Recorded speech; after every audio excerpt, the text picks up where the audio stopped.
I've got a good one today, ladies and gentlemen. We have the senior writer from Kotaku, Luke Plunkett, complaining that his disastrous, boring, unimaginative piece on Star Citizen doesn't even get hate mail anymore.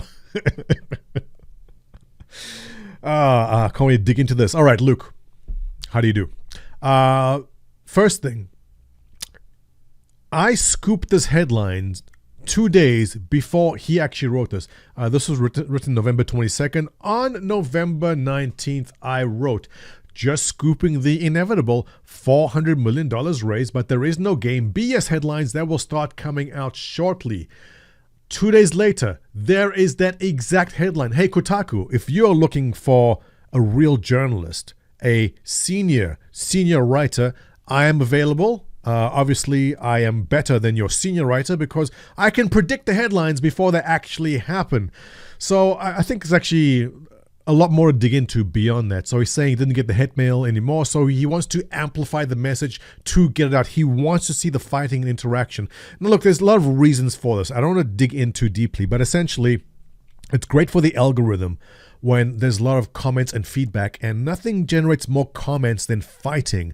So he wants people to be fighting in the comment section of his article. He wants people to be fighting, interacting in his Twitter. It brings in the likes, it brings in the comments, and the algorithm takes notice. That's why he's doing it. We are all aware. But the mere fact that not a single Star Citizen backer went and gave any hate mail about it speaks volumes about two different things. One, that I don't think anyone hardly read the article because it's so predictable and so boring.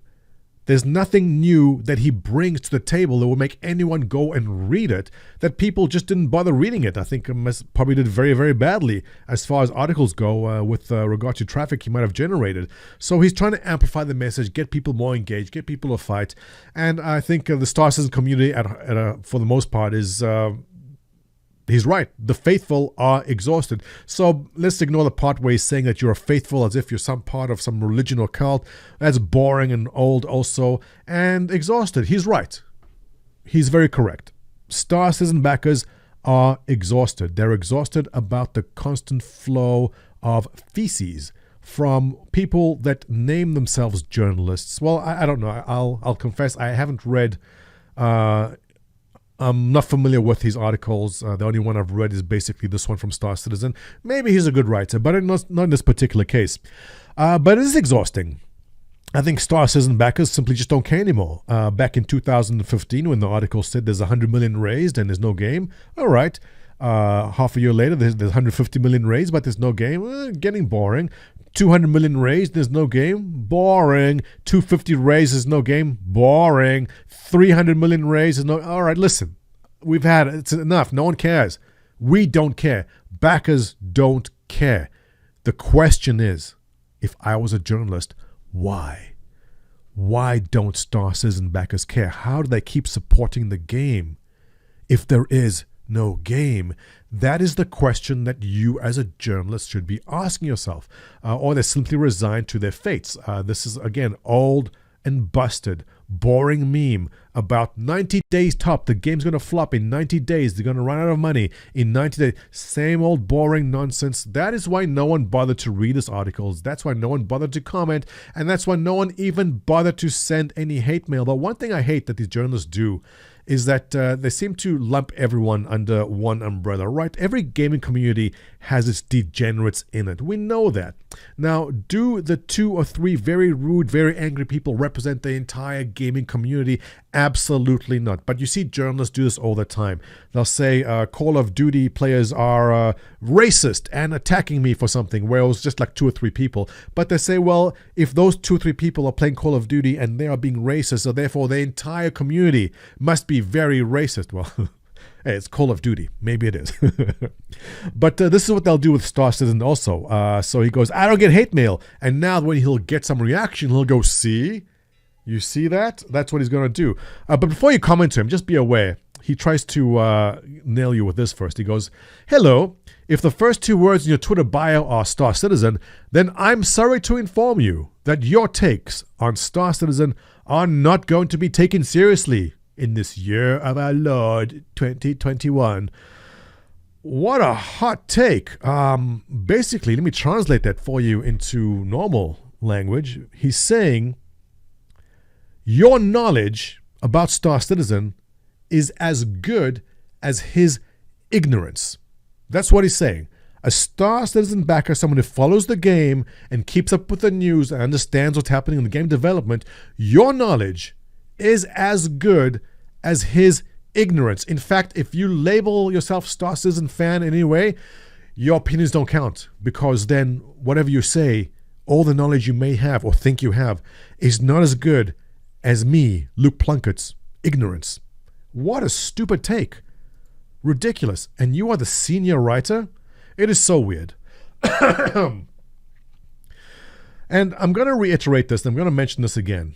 As a journalist, you should be asking, why do people follow Star Citizen? How many people follow Star Citizen?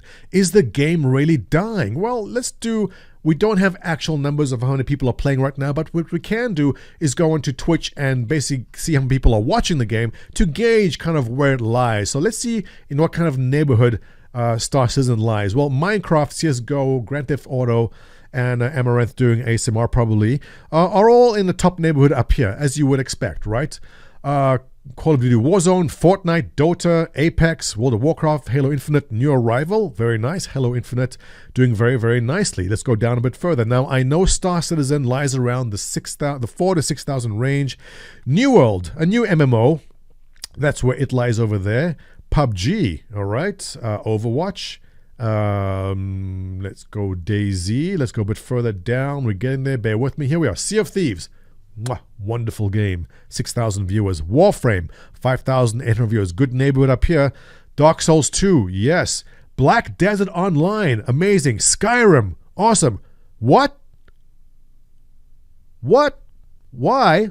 That is weird.